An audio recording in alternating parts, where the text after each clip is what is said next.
পুত্র সন্তান আদরের সন্তান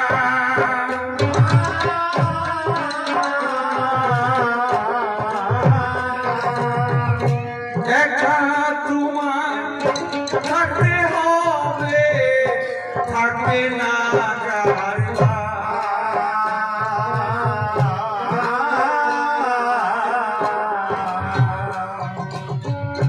সবাই তোমার পর করিবে,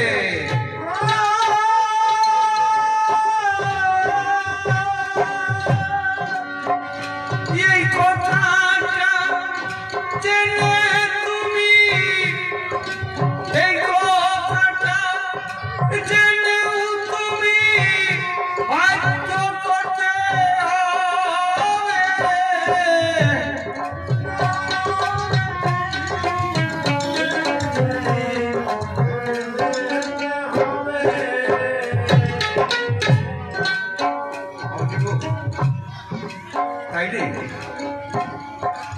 কিসের জন্য আমরা থাম করি?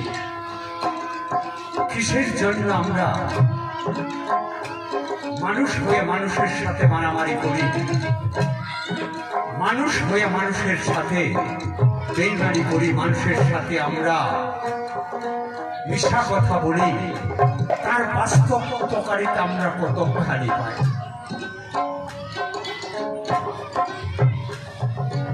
এই কথাটা এখন আমি বলবার জন্য চাই। আসলে এই দুনিয়া কিসের হয় রে ভাই? চাইয়া দেখো এই দুনিয়ার বাস্তব ছবিতে, আসল রূপটা দেখতে পাবে সামনে তুলে দিতে। দেখো ভাই এই দুনিয়ায় কোনো কিছুই নাই, সকল কিছু মায়ার খেলা বলে গেছি তাই। আজকে যদি যাও না করে কাল হবে 2 দিন, 3 দিন পরে সবাই তোমায় ভুলে যাবে। এই দুনিয়ার আসল রূপটা তখন পাওয়া যায়, মানুষ নামের মানুষ আছে দুনিয়া বোঝায়। বাস্তবিক আসল মানুষ কয়জন আমরা পাই, তাই দেখিয়াই এই জগৎটাই ভুলে থাকতে চাই। আমি বলছি সবার ঠাই কথা লক্ষ্য করো না। এই যে তোমার গোলক দাদা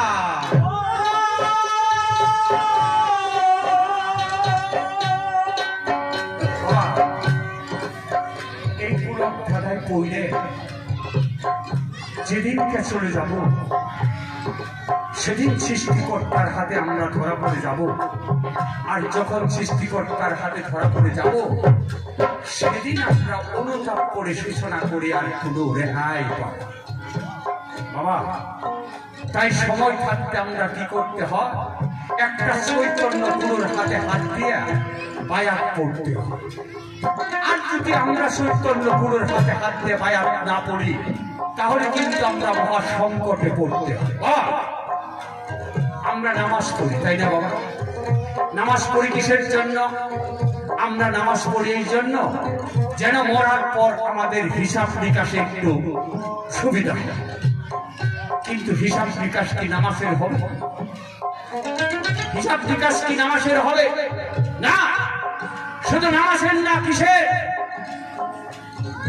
আল্লাহ খালাকাল্লা কুল্লে দাব্বাতুম মাইয়্যিত, কুরআন পাকে সূরা আহজাবে বলছে কি, যেই বিশ্ব ব্রহ্মাণ্ডের বুকে আমরা যা কিছু সৃষ্টি করেছি এই সৃষ্টি করা হয়েছে পানি থেকে। ওই পানিটা হলো পিতৃধন, আর ওই পিতৃধনটা যে রক্ষা করে যেতে না পারে তার কিন্তু পরপারে হিসাব দিতে হবে কড়াই গুন্ডায়। কিভাবে?